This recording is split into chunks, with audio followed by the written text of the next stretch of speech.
जब कट्टरपंथी जिहाद और वामपंथ आपस में मिलते हैं तो इस मिलन से दुनिया का सबसे जहरीला कॉकटेल तैयार होता है।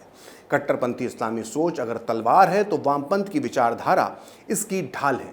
आपने देखा होगा कि कोई भी वामपंथी कभी इस्लाम के खिलाफ कभी कुछ नहीं बोलता, जबकि वामपंथ के अब्बा मार्क्स के मुताबिक धर्म अफीम के समान है, लेकिन मार्क्स की औलादों को इस्लाम को छोड़कर हर धर्म में अफीम नजर आती है। दरअसल वामपंथी विचारधारा हमेशा कट्टरपंथी इस्लाम को अपना हथियार मानती है, क्योंकि उसे लगता है कि इस्लाम की भीड़ के दम पर वो अराजकता फैला सकते हैं। और इन दोनों विचारधारा का खूनी कॉकटेल इस देश ने देखा था 16 अगस्त 1946 को, जब कोलकाता में हजारों हिंदुओं का नरसंहार कर दिया गया था और इस खूनी दिन को नाम दिया गया था direct action day. Direct action day के दिन कोलकाता में कैसे हिंदुओं के खून से होली खेली गई थी, इस पर कई किताबें और लेख लिखे गए हैं और कई वीडियो भी बनाए गए हैं। लिहाजा इस दिन क्या हुआ था ये आप में से बहुत लोग जानते होंगे, लेकिन ये बहुत कम लोगों को पता है कि डायरेक्ट एक्शन डे के दिन मुस्लिम लीग के हत्यारों ने जो कत्लेआम मचाया था उसमें भारत की कम्युनिस्ट पार्टी का भी हाथ था। जी हां, भारत के वामपंथियों ने जिन्ना की मुस्लिम लीग से हाथ मिलाकर न केवल उसकी पाकिस्तान की मांग का समर्थन किया था, बल्कि डायरेक्ट एक्शन डे पर हिंदुओं के कत्लेआम में भी उसने मुस्लिम लीग का साथ दिया था। आज खरी बात में मैं आपको तथ्यों, तर्कों और सबूतों के साथ ये बताऊंगा कि कैसे बूचर ऑफ बंगाल सुहरावर्दी के साथ वामपंथी नेता ज्योति बसु उसी मंच पर बैठे हुए थे जहां से हिंदुओं के कत्लेआम का ऐलान किया गया था। आज मैं आपको बताऊंगा कि कैसे कम्युनिस्ट पार्टी के कार्यकर्ताओं ने मुस्लिम लीग के गुंडों के साथ मिलकर डायरेक्ट एक्शन डे पर पूरे कोलकाता में हड़तालें की थी। साथ ही आज ये राज भी खुलेगा कि कैसे कोलकाता के दंगों के बाद कम्युनिस्ट पार्टी के विधायकों ने बंगाल विधानसभा में बंगाल के कसाई सुहरावर्दी का साथ दिया। लेकिन ये सारे राज जानने से पहले आपके लिए ये जानना बहुत ज़रूरी है कि डायरेक्ट एक्शन डे क्या था और कैसे उस दिन कोलकाता में 10,000 हिंदुओं का नरसंहार हुआ। दरअसल 1946 में कैबिनेट मिशन भारत में आया था, जिसके बाद पाकिस्तान की मांग को पूरा करवाने के लिए जिन्ना ने 16 अगस्त 1946 को पूरे देश में डायरेक्ट एक्शन डे मनाने का ऐलान किया। 29 जुलाई 1946 को मुंबई में मुस्लिम लीग की बैठक में डायरेक्ट एक्शन डे का ऐलान करते हुए जिन्ना ने क्या धमकी दी थी, इसका जिक्र मिलता है मशहूर लेखक प्रेमवत की इस किताब में, जिसका नाम है भारत विभाजन की अंतःकथा। इस प्रसिद्ध किताब के पेज नंबर 474 पर जिन्ना का भाषण छपा है, जिसमें जिन्ना ने कहा था कि आज तक मुस्लिम लीग ने हमेशा संवैधानिक तरीके से काम किया है, लेकिन आज हम मजबूर हैं और हमें संवैधानिक तरीकों को छोड़ना पड़ रहा है। आज हमने संविधान और संवैधानिक तरीकों को अलविदा कह दिया है। हम पर ब्रिटेन और कांग्रेस दोनों ने पिस्तौल तान रखी है, इसलिए अब हमने भी पिस्तौल उठा ली है। जिन्ना उस दिन इतने गुस्से में थे कि जब उनसे ये पूछा गया कि क्या डायरेक्ट एक्शन डे अहिंसक होगा, तो जवाब में जिन्ना ने कहा कि मैं यहाँ नैतिकता की बात करने नहीं आया हूँ। जिन्ना ने जो ऐलान किया था उसे पूरा करने का जिम्मा उठाया जिन्ना के चेले सुहरावर्दी ने, जो उस समय बंगाल की मुस्लिम लीग सरकार का मुख्यमंत्री था। जैसा कि मैं आपको बार बार बताता हूं कि 1946 के चुनाव में बंगाल के मुसलमानों ने एक तरफा मुस्लिम लीग को वोट देकर सुहरावर्दी को मुख्यमंत्री बनवाया था और उसके बाद भी ये लोग बंटवारे के बाद बंगाल छोड़कर नहीं गए और भारत में ही रहे। खैर, डायरेक्ट एक्शन डे यानी 16 अगस्त के पहले ही सुहरावर्दी ने अपनी तैयारियां शुरू कर दी। उस समय कोलकाता में 24 थाने होते थे, जिसमें से 22 में उसने मुस्लिम पुलिस इंस्पेक्टरों को तैनात कर दिया, जबकि 2 पर उसने एंग्लो इंडियन पुलिस इंस्पेक्टर बैठा दिए। उन दिनों पेट्रोल और डीजल कूपन से मिलता था, लिहाजा मुस्लिम लीग के गुंडों को सरकारी कोटे से ये कूपन दिए गए, यानी कोलकाता को जलाने की तैयारी पूरी हो गई थी। ऊपर से सुहरावर्दी ने उस दिन पूरे कोलकाता में सार्वजनिक छुट्टी का ऐलान भी कर दिया। कांग्रेस और हिंदू महासभा ने विधानसभा में डायरेक्ट एक्शन डे पर बैन लगाने की मांग की, लेकिन यहां मुस्लिम लीग के समर्थन में आवाज उठाई भारतीय कम्युनिस्ट पार्टी ने। इतना ही नहीं, कम्युनिस्ट पार्टी के विधायक दल के नेता ज्योति बसु ने एक तरह से डायरेक्ट एक्शन डे का समर्थन करने का भी ऐलान किया। ये वही ज्योति बसु हैं जो बाद में जाकर पूरे 23 साल तक पश्चिम बंगाल के मुख्यमंत्री रहे। कॉमरेड ज्योति बसु ने 13 अगस्त 1946 को एक बयान जारी किया जो प्रकाशित हुआ था कोलकाता के सबसे मशहूर अखबार आनंद बाजार पत्रिका में। इस बयान में ज्योति बसु ने कहा था कि डायरेक्ट एक्शन डे यानी 16 अगस्त 1946 के दिन भारतीय कम्युनिस्ट पार्टी की कोशिश होगी कि वो शहर में शांति बनाए रखे, चाहे इसके लिए हमें हड़ताल का समर्थन करना पड़े या हड़ताल का समर्थन ना करना पड़े। तो सुना आपने कॉमरेड ज्योति बसु ने कितनी धूर्तता के साथ डायरेक्ट एक्शन डे पर बयान दिया था, लेकिन हकीकत में कम्युनिस्ट पार्टी ने मुस्लिम लीग की हड़ताल का पूरी तरह से समर्थन ही किया।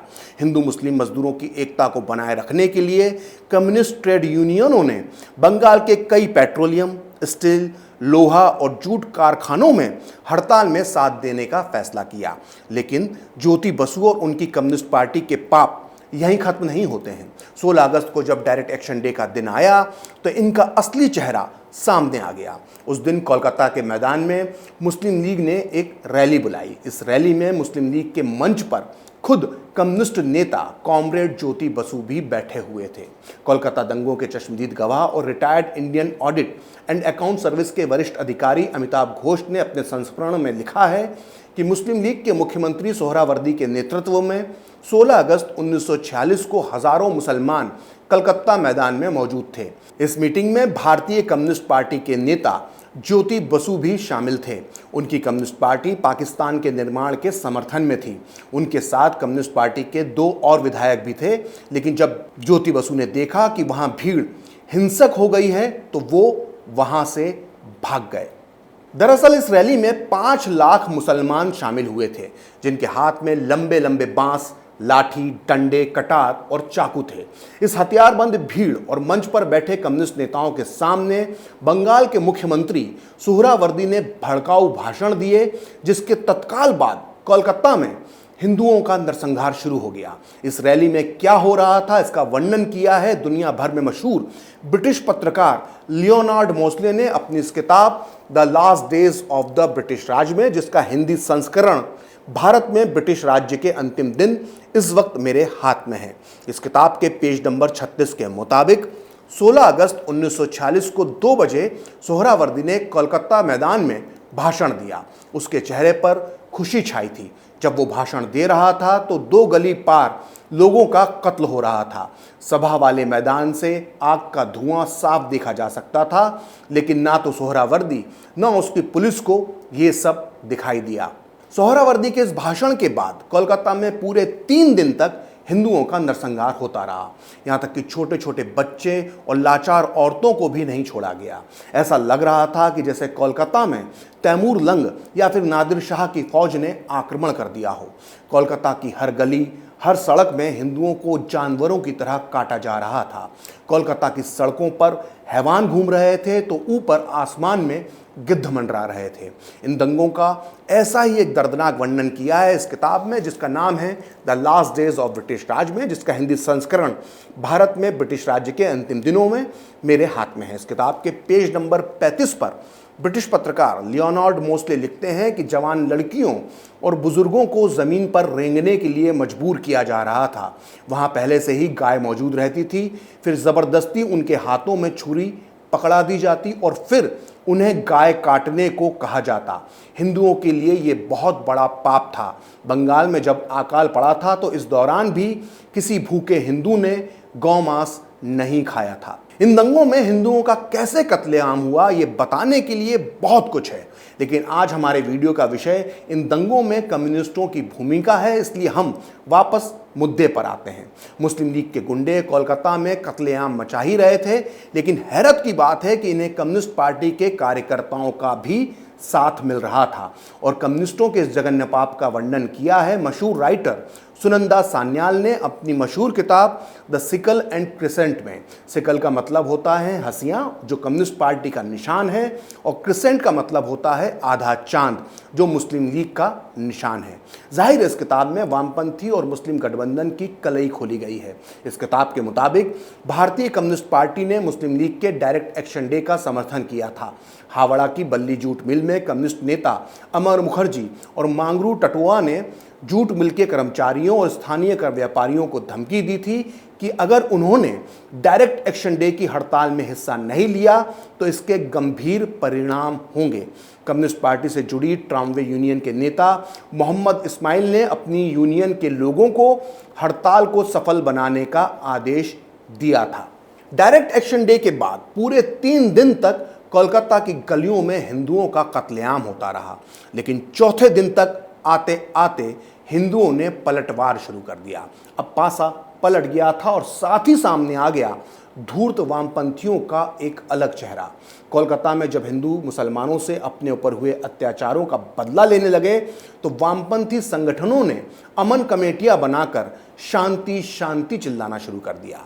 इन वामपंथियों का एक ही मकसद था कि कैसे भी हो मुस्लिम लीग के गुंडों और उसके समर्थकों को हिंदुओं के प्रकोप से बचाना। खैर, कोलकाता में दंगे रुक गए, लेकिन इसके बाद अगले ही महीने फिर से वामपंथियों का लंपट चरित्र सामने आ गया और इस बार इन्होंने अपनी धूर्तता दिखाई बंगाल विधानसभा में, जहां कांग्रेस और हिंदू महासभा कोलकाता दंगों को लेकर सुहरावर्दी की मुस्लिम लीग की सरकार के खिलाफ एक अविश्वास प्रस्ताव लेकर आई थी। इंसानियत और नैतिकता का तकाजा यही था कि कम्युनिस्ट पार्टी को विधानसभा में सुहरावर्दी की सरकार के खिलाफ वोट करना चाहिए था, लेकिन अविश्वास प्रस्ताव के दौरान विधानसभा में एक बार फिर हंसिए और आधे चांद की दोस्ती देखने को मिली। अपनी पार्टी की घटिया सोच सामने लेकर आए कम्युनिस्ट पार्टी के उस समय के सबसे बड़े नेता और पार्टी के महासचिव पीसी जोशी।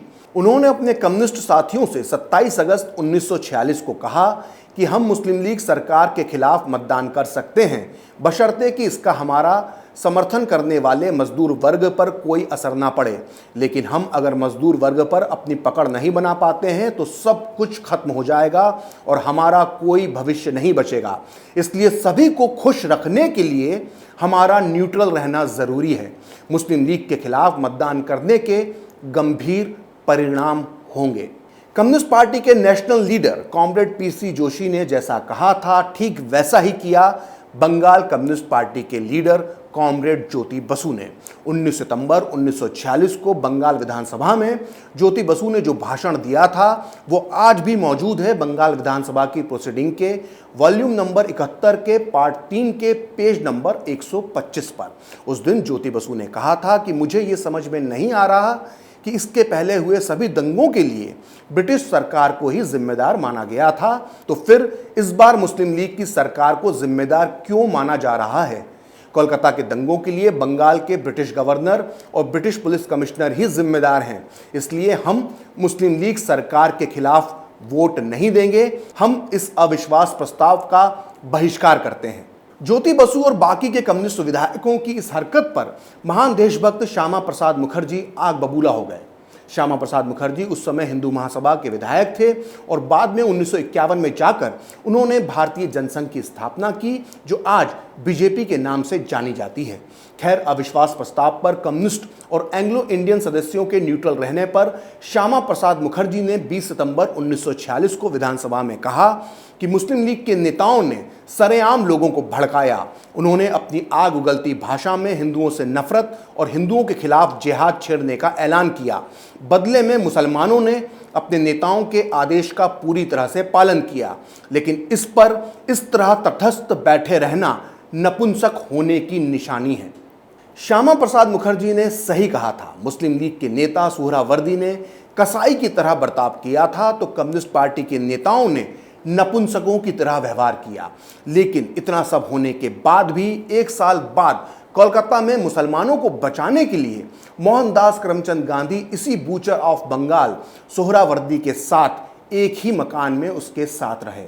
सुहरावर्दी की इस धूर्तता और गांधी की इस मुस्लिम तुष्टीकरण की नीति पर मैं पहले एक वीडियो बना चुका हूं, जिसका लिंक डिस्क्रिप्शन बॉक्स में मौजूद है। फिलहाल खरी बात प्रखर के साथ में इतना ही। आप चाहें तो मुझसे जुड़ने के लिए मेरे फेसबुक पेज प्रखर श्री 78 को लाइक कर सकते हैं, और अगर ट्विटर पर आप मुझसे जुड़ना चाहते हैं तो मेरा ट्विटर हैंडल है प्रखर श्री 78। अगर आपको वीडियो पसंद आया तो इसे लाइक करें, शेयर करें और कैपिटल टीवी को सब्सक्राइब करें। नमस्कार।